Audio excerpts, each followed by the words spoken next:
ময়মনসিংহ জেলার আওয়ামী লীগকে পুনর্গঠিত করার কাজ করছেন, উনি চেষ্টা করছিলেন। আইনও কি ব্যবস্থা নেওয়া যায় সে অনুযায়ী পুলিশ বাকি কাজগুলো করবে। বাংলাদেশকে জঙ্গি রাষ্ট্রে পরিণত করার জন্য আর্মি ইজ ডিরেক্টলি ইনভলভ। আর্মির তো কাজ পলিটিক্যাল না। আর্মির job is to protect and uphold the Bangladesh constitution and also uphold and to provide the safety and security for the people, এবং they are fail to do that. আমি মনে করি United Nation immediately should send all of the Bangladeshi army from the peacekeeping operation থেকে, এবং they should send back to Bangladesh to safeguard the Bangladeshi people. অনেকগুলো ঘটনা যেখানে army সরাসরিভাবে জড়িত। ময়মনসিংহে এই যে অধ্যাপককে গ্রেপ্তার করা, আর্মি অফিসার নিজে গিয়ে, এগুলা ডেমোক্রেসি আওতায় পড়ে না। এটা বেসিক্যালি মব জাস্টিস বলেন, জঙ্গি, এই সমস্ত ডেফিনেশনের আন্ডারেই পড়ে। কারণ আমরা 5 আগস্টের পর থেকে যেটা বাংলাদেশে লক্ষ্য করছি যে এই জঙ্গি মব জাস্টিস এটা বাংলাদেশের নিয়মিত দৈনন্দিন জীবনের নর্ম হয়ে দাঁড়িয়েছে। বিশেষ করে তাকে যুবলীগ বা আওয়ামী রাজনীতি করার দায়ে তাকে অ্যারেস্ট করা হলো। আর্মি নিজেরা গিয়ে, এটা একটা সম্পূর্ণভাবে প্ল্যান, এবং যে এটা ইউনুসের মেটিকুলাস প্ল্যানেরই একটা অংশ আমি মনে করি। প্রথম কথা হলো যে everyone has a right to exercise their political view, এবং তার যদি একটা ভিউ থাকে তাকে বিনা কারণে অ্যারেস্ট করা হবে, দিস ইজ কমপ্লিটলি আনডেমোক্রেটিক।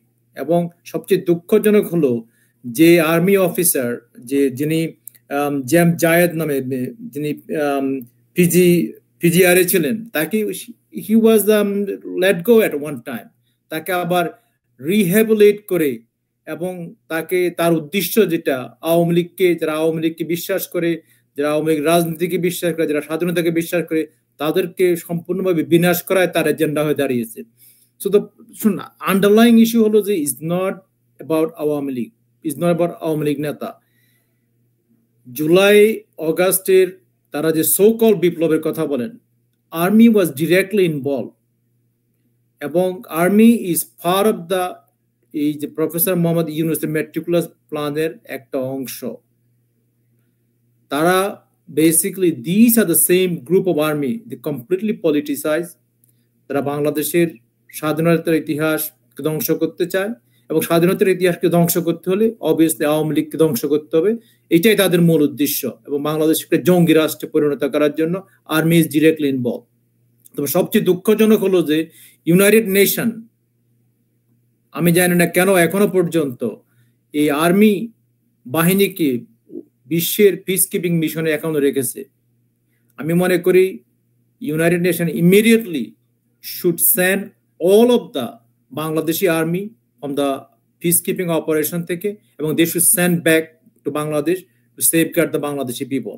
এবং Wakeruzzaman, army general Wakeruzzaman must be held accountable, কারণ হি ইজ ইকুয়ালি গিলটি এবং ইকুয়ালি অপরাধী অ্যাজ প্রফেসর মোহাম্মদ ইউনুস।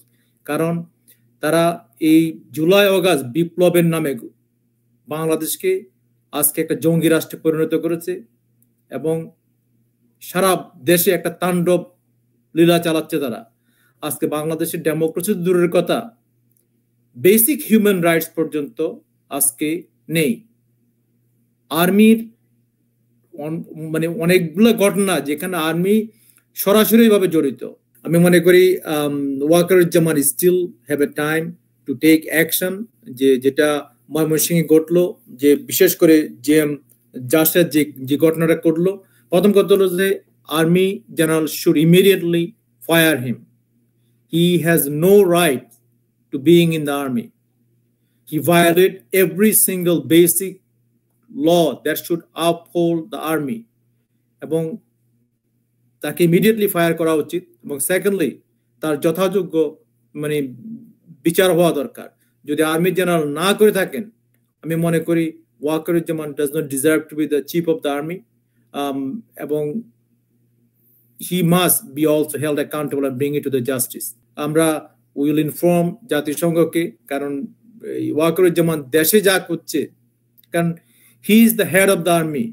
উনি বাংলাদেশের মানুষকে বেসিক সেফটি সিকিউরিটি প্রোভাইড করতে পারছেন না, এবং শুধু তাই নয়, উনি basically he became an enabler of this behaviour. Army সৈন্যরা, আর্মি মানে বিভিন্ন কর্মকর্তারা যে সমস্ত পলিটিক্যাল উইচ হান্সে জড়িত হচ্ছেন, যে বিশেষ করে আওয়ামী লীগ, যারা আওয়ামী লীগ আদর্শে বিশ্বাস করে, যারা স্বাধীনতার আদর্শে বিশ্বাস করে, তাদেরকে গ্রেপ্তার করা, তাদের উপর অত্যাচার করা।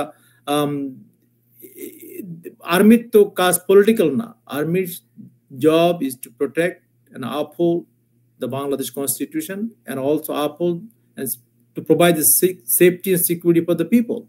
এবং they fail to do that. এবং সে যদি বাংলাদেশে ফেল হয়, obviously he has no right to be in abroad, right? So it's very simple. We will make a urge the কি বলে আপনার United Nations Secretary General Guterres, Anthony Guterres, to look into this matter very seriously. আমরা একজন সচেতন নাগরিক হিসাবে আমরা অবশ্যই জাতিসংঘকে জানাবো, এবং জাতিসংঘ আই এম কনফিডেন্ট জাতিসংঘ এর যথাযথ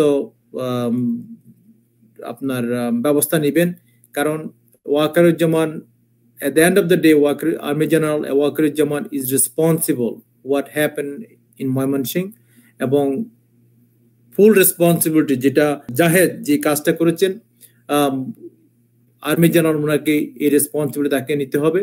এবং উনি যদি এর সঠিক বিচার ব্যবস্থা না করেন, তাহলে Wakeruzzaman himself will be held responsible. And আমরা তো দেশে গিয়ে কিছু করতে পারবো না, at least through the United Nation আমরা এর ব্যবস্থা নেওয়ার যতটুকু যা যা করা দরকার আমরা সবই করবো।